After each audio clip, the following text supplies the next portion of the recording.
Shalom, greetings, special ones. It's I, the Shalom Man, with brother Daysman. This is our second segment. As on our first segment, we're talking about horticulture. He is into horticulture and cuniculture. On this video, we are here to talk about West on our second segment to talk about cuniculture. So before we dive into a matter, I just have his profile here. I'll just quickly run down so that you have something, some knowledge about him before we venture. We talk much about cuniculture. I'll just read as it is, folks. Daysman is a young man who is 26 years old. He is a quantity surveyor from the National University of Science and Technology, NUST. He is well known as a rapid keeper in his community of residence.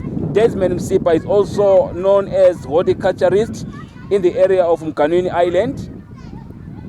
He is a financial director for a non-profit organization under the name Bless Enoch Generation. Above all, he is a born-again Christian. So, all right, if you want to know about his horticulture space, on the description section, and you'll find the link that will lead you to his interview on horticulture, so that you'll be encouraged. All right, so you'll speak much about cuniculture even as we go further. We hope you'll be encouraged and inspired into this wonderful project that he is in. My brother, how are you? I'm okay, sir. How are you too? I'm doing fine, and how are you doing? I'm doing well. I'm well kept by the Lord's grace. Wow, wow, wow. They are men of Christian movement. You see the words, man. Yeah. Yeah. So, brother, we want to talk. We want to educate the community around cuniculture, the project that you are in. Yes. So, let us dive into what is cuniculture. Okay. Thank you so much. Cuniculture is actually the rearing or keeping of domestic rabbits for meat, for manure, for fertilizer, for wool, for maybe as a hobby, I can say it. Wow, Yeah. wow. That's marvelous. I think this is a rare project that many people are doing. Yes. Why did you decide to jump to it, man? Actually, I decided to jump to it. Actually, I didn't see anyone doing it, but I can say my auntie once told me that some days back, long ago, they used to keep rabbits. Then when she was talking about them, I laughed something because she was saying the meat is so good for tasting, for eating, and they are just good as for hobby. Then I was so much delighted to begin my rabbit farming. Wow. Everything is a story behind. Yeah. This is wonderful, man. Yeah. And I'm excited how you jumped into this wonderful project. Yes. All right. So, how are you excited in rabbit giving, man? Yeah, rabbits, they contribute so much to my joy. Uh-huh. I can't live without seeing them for a day. Every time when I wake up, I first go and see how my rabbits are doing. So it is actually the passion that I have for it, for my rabbits.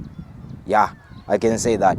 Wow, that's wonderful. So with your rabbits farming, is rabbit farming, right? Yes. Wonderful. How have you helped the community in this project? With this project, I mean. Yeah, I can say I have helped so much the community by maybe contributing with manure, because so many people have got their small gardens. They will be coming and taking manures and also be using rabbit urine, which is also used as pesticide and also as fertilizer. So I'll be helping them just to monitor their gardens, and also I have helped them to come up to know the rabbit meat itself. It is a good meat for health. Oh, wow. I hope you are learning something, folks. So, brother, before we jump in depth about this interview, Yes. something that came into my understanding to say, you are into horticulture, right? Yes. And you are also into cuniculture. Yeah. I've sometimes heard that these do work hand in hand. Yes. That maybe the garbage from horticulture can assist in the feed of cuniculture. Yes. Do you want to enlighten us more? I might not know much about that. All right. what happens is, as I have said before, rabbits, they contribute much to the production of manure and also that rabbit urine that I have spoken about. So instead of me buying maybe more chemicals, I use also my rabbit urine to treat my crops. And also the most used manure is rabbit manure in my garden. So, and also when I'm coming back home, I'll take maybe a few leaves of some cabbages, leafy vegetables, then I dry them and feed my rabbits. This is wonderful, man. You know, Yes. God is wonderful. Yes, yes. As you explain, I'm just seeing God, man, in this. Yeah, yeah. He's so faithful. He's so faithful, man. Yeah. So, God is great. Can you see that? All right, brother. What are the successes that you have met in the cuniculture that you have? Yeah. Okay.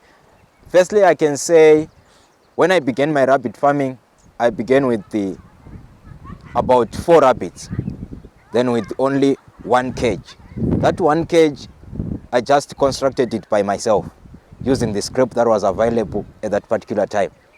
Then when the rabbits were increasing, I also managed to sell them and also build some new cages for keeping my rabbits.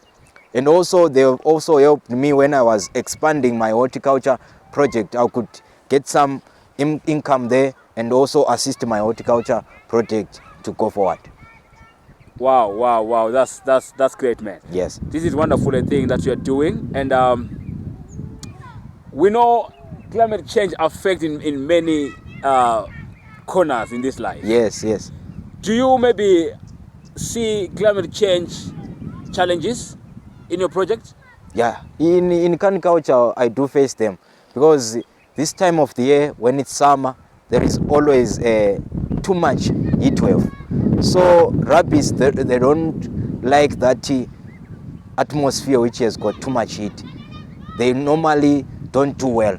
They prefer that cool weather like now, which is of today. They prefer that one. And also when we come to the veld, I also cut some dry grass in the veld to feed my rabbits. But this time of the year, you can't find any dry grass in the veld. So what happens is that climate change has affected us so much because we are now forced to buy hay instead of just cutting them in the veld. May God intervene. Yes. So, despite climate change challenges, what are other general challenges that you are facing in cuniculture? Yeah, in cuniculture, we have faced so much challenges because sometimes I can't meet the market demand. Mm-hmm. My supply will be too low at times. So for me to sustain my market, I need to push some volumes. And on that matter, my area of production is too small. So I need something like an area where I can just place my cages and expand my project so that I can sustain even the meat market that is on high demand in our country. Now, I understand. Yeah. So, despite those general challenges, what kept you going to this farming? Because many times people, when they face challenges, obstacles, name calling, yeah, they easily quit doing good. What kept you going, man? Yeah, especially for my rabbit project, what kept me going on is that I started it as a hobby, not as a business. That was my first target. But when they increased, I saw the potential of it being a business. So when the market is down, then I look back and say, no, this thing, I started it as a hobby. So I will end up maybe consuming some other rabbits and keep on going. And when the market is open, I then still go on because this thing, I enjoy seeing my rabbits. So we keep on pressing till we go there.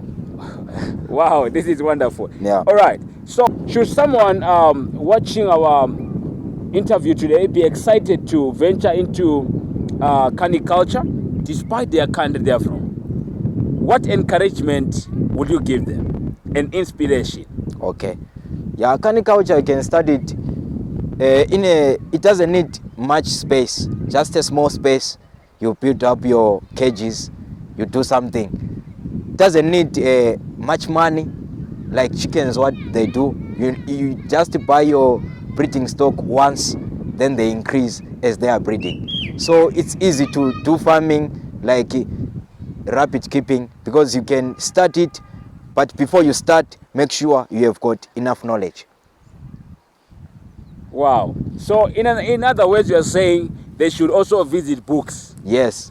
And I will talk to him if he's okay with that. We put up his contacts, his emails, so that you can reach out to him. I didn't promise. I will talk to him, okay? Yeah. All right. So, brother, I understand. So you're also encouraging them to venture much in rabbit books, and also, of course, if you agree, and reach out to you. Yes.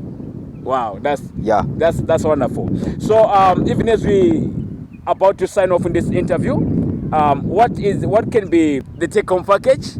Because they will need something to go with at home, to think about. Yes. As a homework. Yes. You just call it. Yeah. Especially rabbit farming is good, because for you to remain idly, you need to keep yourself doing something. So you can do something in this life by doing rabbit farming. There are a few rabbit farmers, and also I can say in Zimbabwe there is an abeta that was opened in Harare, and we can't meet the demand of the rabbit meat. So we need so many people to come up and venture into this business, because you can sustain yourself, you can do something yourself, you can also provide your family with meat. So I don't know what you think about rabbit farming, but as for me, I keep on going forward because I love rabbits. Wow, this is marvelous. That is brother Daysman Msipa. As we, on the first segment, we talked about horticulture, and on the second segment, which is this one, we talked much about cuniculture projects. So he's into these two and focus in these two. He is doing an amazing work in his corner, in his space, in making a difference in communities going further. I hope this encouragement, this interview was of good help to you into seeing how you can make a difference in your corner as well. I remain the Shalom Man. I love you so much. Let me see you on the next one. Please, I encourage you, subscribe to this channel, and put up a comment, man, and share out this communication, these interviews, even as we continue inspiring the world, for tomorrow is sunshine. It's a bye for now. Until next time, remain Shalom Man. Bye. Thank you, brother. Thank you so much, sir.